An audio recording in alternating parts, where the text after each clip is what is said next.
If you want to know who gets rich in a war-driven market crash, it is almost never the man who reacts first. It is the man who reacts correctly. That sounds simple. It is not. Because when oil spikes, markets wobble, safe havens start acting strangely, and the television begins speaking in its usual breathless tone. Almost everybody starts doing what frightened people always do. They confuse motion for meaning. They think the first thing going up must be the answer. They think the first thing falling must be the danger. They think if gold is down, then gold has failed. They think if stocks are falling, then everything must be sold. They think if the news is loud enough, then action itself is wisdom. I do not think that way. And if you want to make money in a period like this, instead of donating money to somebody calmer than you cannot think that way either. What matters in a crisis is not the headline, it is the sequence, what breaks first, what gets sold first, what gets protected first, what gets rescued first, and what comes back first after the panic reaches the people in charge. That is the map. Not because history repeats in some magical way, but because systems under pressure tend to reveal the same human weaknesses again and again. Right now the sequence is very clear to me. Oil shocks the system. Inflation fear returns, rate cut, fantasies die, risk assets get repriced. Suppose safe havens can sell off too, because there is forced liquidation everywhere. Then if the damage gets large enough, policymakers panic. The panic changes the money flows, and the money flows change who gets rich. That is the line I want you to hold on to. The market crash is phase 1. The policy response is phase 2. The real money is often made in phase 3. Most people either die in phase 1 or get paralyzed waiting for phase 3 to feel emotionally safe. By then, the best part is already gone. I have lived long enough to know that the world is always trying to tempt you into reacting at the wrong layer. A war breaks out, and people immediately begin searching for a symbol. Buy oil, buy defense, buy gold, sell everything else. That is not a strategy. That is headline cosplay. A strategy begins by asking a better question: what is this event doing to the plumbing of the global financial system? Because oil is not just a commodity. In moments like this, oil is a tax collector. It taxes transportation, it taxes food, it taxes chemicals, it taxes manufacturing, it taxes confidence, it taxes central banks, it taxes politicians, it taxes every rosy forecast that required energy to stay quiet in the background while the market paid absurd prices for growth. When oil rises hard enough, the whole system begins charging itself more for existing. That is what people miss. They think an oil spike is a sector story. It is not. It is a system story. And once you understand that, the market starts to look much less mysterious. The first mechanism is what I call the energy tax. When oil rises sharply, it does not politely stay inside the oil chart. It bleeds into everything. A truck costs more to run, a ship costs more to move, fertilizer costs more, packaging costs more, a plane ticket costs more, a factory costs more to operate. Even the nice little app company people think has nothing to do with oil suddenly finds that the customer on the other side of the screen is less eager to spend because the customer's entire life has gotten more expensive. That is what makes oil so important. It works with delay, but it works everywhere. When an oil shock is large enough, it starts converting what looked like a healthy economy into a more fragile one. Not because growth vanishes instantly, but because margins, confidence, and purchasing power all begin eroding at once. That erosion is what eventually shows up in earnings. The stock market sees it before the accountant does. That is why oil spikes have such a miserable history around major market trouble. They do not predict trouble because traders are superstitious. They predict trouble because they expose hidden weakness in the machine. A highly levered business looks fine until funding gets expensive and costs climb. A heavily indebted consumer looks fine until food, gas, and borrowing all get worse at the same time. A richly valued market looks fine until the denominator changes. Oil is one of the fastest ways the denominator changes. Now I want you to notice something else. Every generation thinks it has found a reason why this time will be softer. This time central banks are smarter. This time supply chains are more flexible. This time the Fed can engineer it. This time the market already priced it. This time companies are too innovative to care. I have heard some version of that all my life. And then the oil shock arrives, the confidence gets taxed, and all the speeches in the world cannot repeal arithmetic. That is why I always prefer the arithmetic. The second mechanism is what I call the rate trap. This one is extremely important because it explains why the market can get hit from several directions at once. Most people looked at 2026 and assumed it would be a friendlier environment for risk assets. Lower rates, eventually a softer path, a gentler cost of capital, a little more breathing room for growth names and long duration stories. Then oil jumped, and now the central bank is trapped. That word matters. Trapped. If inflation is being pushed upward by energy, the central bank cannot casually cut rates the way the market hoped. If it stays tight, it pressures growth. If it eases too soon, it risks validating the inflation that oil is helping to create. This is the ugly place, not a normal slowdown, a stagflationary scent in the air. And markets hate that scent. When rates cannot fall as easily as expected, the most richly priced parts of the market become vulnerable. Very quickly. Why? Because people were not just buying businesses, they were buying a future discount rate. They were buying the hope that tomorrow's money would be cheap enough to justify paying almost anything for tomorrow's earnings. Once that hope gets questioned, the repricing begins. This is why I keep saying the issue is not only whether a company is great, the issue is also what the crowd paid for that greatness. A wonderful business can still give you a rotten return if the price already assumed a perfect world. And when the world stops looking perfect, the multiple shrinks. That is what happened to many glamorous names entering 2026. They did not suddenly become terrible businesses. They just stopped living in a fantasy interest rate regime. That is a very expensive transition for people who forgot price matters. The third mechanism is what I call the everything squeeze. This is the phase that confuses people the most because it feels unfair and therefore it feels irrational. In a proper stress episode, the things that are supposed to protect you do not always protect you immediately. Gold can fall, silver can get hit even harder, good stocks can get sold. Bad stocks can get obliterated. Everything people thought would provide shelter begins moving in the wrong direction at the wrong time.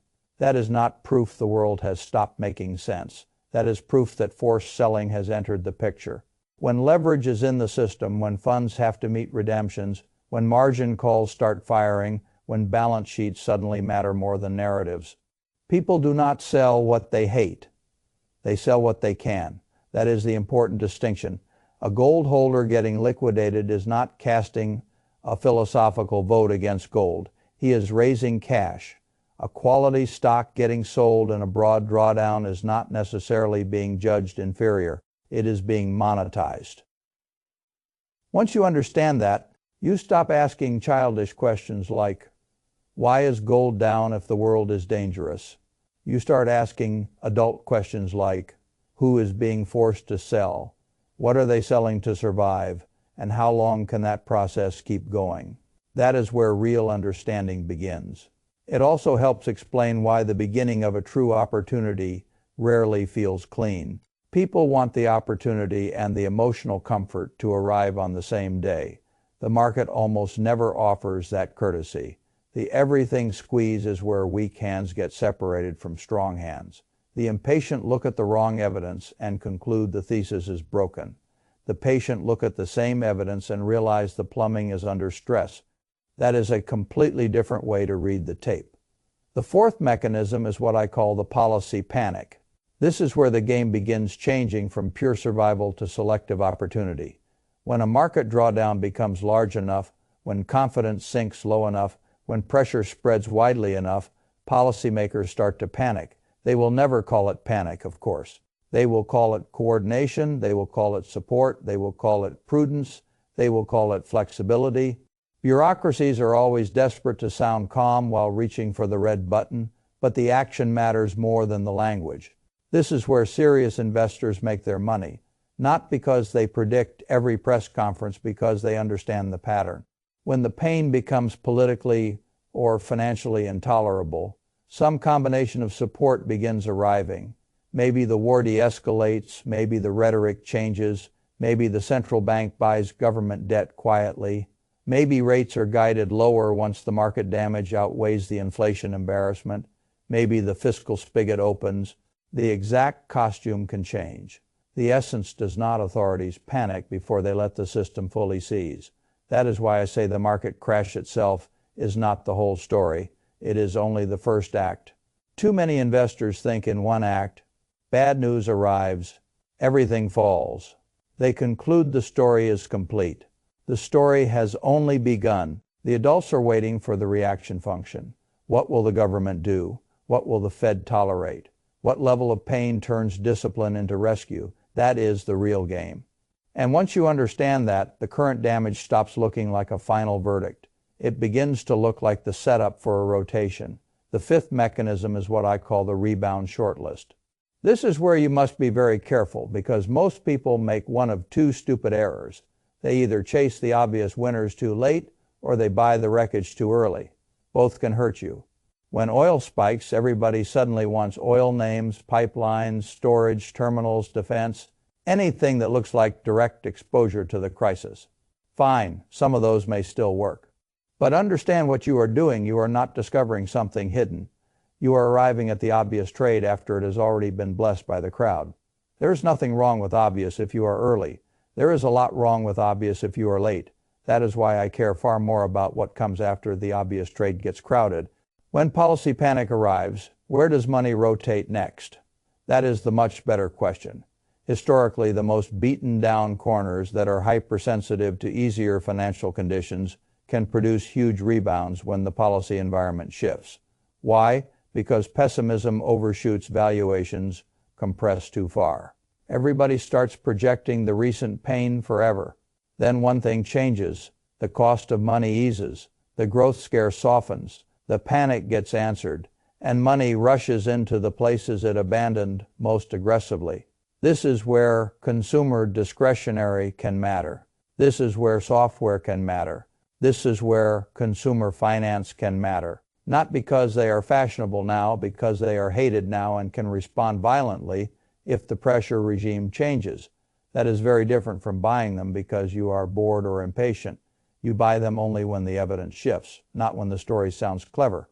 That is a crucial distinction. A lot of people ruin good ideas by entering them in the wrong phase. A hated sector is not an opportunity merely because it is hated. It becomes an opportunity when the thing crushing it starts to reverse or at least weaken. You need to know the difference. That is why I always say follow the money, not the headlines. The headlines describe the emotion. The money describes the transition. The sixth mechanism is what I call the dollar recoil. In the early stage of a crisis, the dollar can strengthen because capital runs toward liquidity, safety, and yield. That is bad for gold. It is bad for some international exposures. It is generally hard on anything priced off easier future conditions. Then, if the policy panic becomes real, the entire setup can reverse. Why? Because rescue measures tend to weaken the currency eventually. Debt support, money creation, suppressed rates, emergency accommodation, whatever form it takes, all of it leans against the moral authority of the currency, even if it temporarily helps the asset market. This is why gold can sell off hard in the stress phase and then recover hard in the response phase. Again, not because the world is irrational, because the sequence changed. First, people need dollars. Then, people begin fearing what it will take to keep the system functioning in dollars. That is the shift. A lot of people cannot hold those two ideas at the same time, so they get whipsawed emotionally. They buy what went up too late and sell what will recover too soon. That is the common pattern. You must not live there. You must learn to think in phases. The seventh mechanism is risk management. And I want to pause on this because it is the least glamorous part and the most load bearing. The biggest fortunes are not usually destroyed because the owner lacked opinions. They are destroyed because the owner lacked rules. In an environment like this, leverage becomes poison very quickly. Any position big enough to force bad behavior is too big. Any product structured to amplify day Two-day moves can turn a correct long-term thesis into a short-term personal disaster. Any investor who has not asked, "How much can I lose here before I behave foolishly?" has not actually done the work. People love talking about upside in a crisis. The professionals talk first about survival. That is the difference. If you are forced to act because the market moved more violently than your structure could handle, you are no longer investing. You are being managed by the market. That is unacceptable. So I would remove leverage, I would examine position size, I would know the maximum pain I am willing to absorb in each idea. I would stop pretending courage is a substitute for structure, because courage is easy to talk about on a quiet Saturday afternoon. It is much harder to find when the screen is red, the war is on, and your account is shrinking faster than your conviction can form sentences. Risk management is not pessimism. It is the cost of remaining sane long enough to benefit from being right. The eighth mechanism is what I call core versus tilt. This is important because most investors, when they finally decide to act, swing too hard, they go all in on the new theme, or they blow up their whole portfolio trying to become clever under stress. That is amateur behavior. If you have a core portfolio built on long-term ownership and reasonable diversification, you do not destroy it because a crisis arrived. You protect the core, you maintain the core. If you have time, the broad market recovers. It always has. That does not mean the path is easy. It means you do not destroy your long-term compounding engine because headlines became dramatic around the core. You tilt. A tilt is not a gamble. A tilt is a controlled adjustment, slightly more exposure to the beneficiaries of the new environment. Slightly more attention to the sectors policy panic could rescue. Slightly less exposure to the names or industries most vulnerable to the energy tax and the rate trap.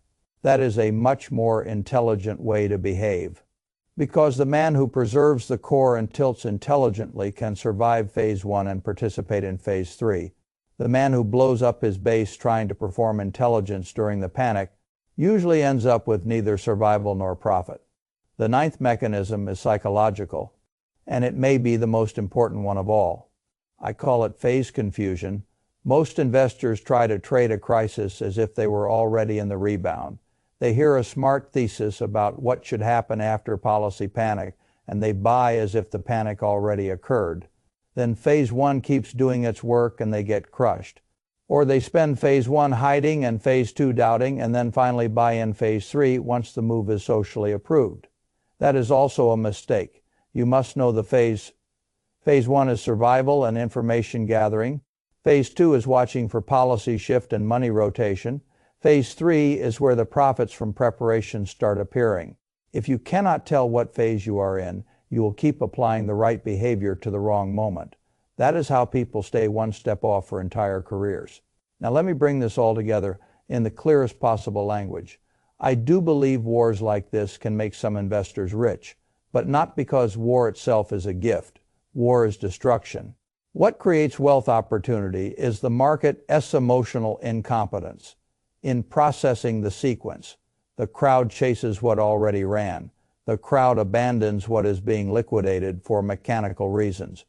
The crowd does not understand how policy panic rewires money flows. The crowd confuses forced selling with broken thesis. The crowd wants certainty before it buys, which means it usually buys too late. You do not need to be the crowd. You can be colder than that, not cruel.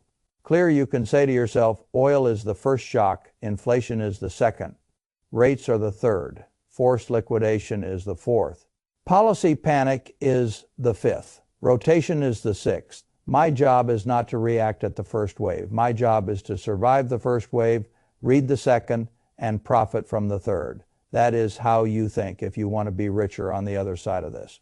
Now, let me tell you what I would actually do. I would not panic sell the core of a sound portfolio. I would not chase the obvious winners after they have already run too far. I would get rid of leverage and anything that can force me into stupid behavior. I would decide what maximum damage I am willing to absorb before the market gets to decide for me. I would watch the dollar, bond yields, oil, and the tone of policymakers much more closely than I would watch shouting heads on television. I would begin building a watch list of policy, sensitive sectors and companies that become truly attractive, only once the selling begins slowing and the money flow begins improving. I would give myself permission to do nothing when doing nothing is the intelligent act. That is another point people miss. Sometimes the hardest and most profitable thing is not to act immediately. Not because you are frozen, because you understand the phase. The market pays very well for patience deployed at the right time. It pays very badly for excitement deployed at the wrong time. Now I want to end with the test because all serious investing ends with one. The test is not whether you can explain the news. The test is whether you can live correctly through the news. Can you tolerate that phase one feels ugly? Can you tolerate that safe havens may fail you temporarily? Can you tolerate that authorities lie about panic by using nicer words? Can you tolerate that the obvious trade is sometimes too crowded and the real money is in the second order rotation? Can you tolerate that getting rich in a crisis often requires doing less at the beginning and more later? That is the real test, not brilliance, temperament, discipline, structure. If you fail that test, this war-driven crash will do to you what market shocks always do to the unprepared. It will turn your fear into somebody else's future return. If you pass it, the same event can become something else. Not easy money, not magic, but a sequence you understood while others were trapped inside the first reaction. That is enough. It is more than enough. Because the investor who understands sequence does not need to be first. He only needs to avoid being last. And right now, in a market like this, that difference is where the money is.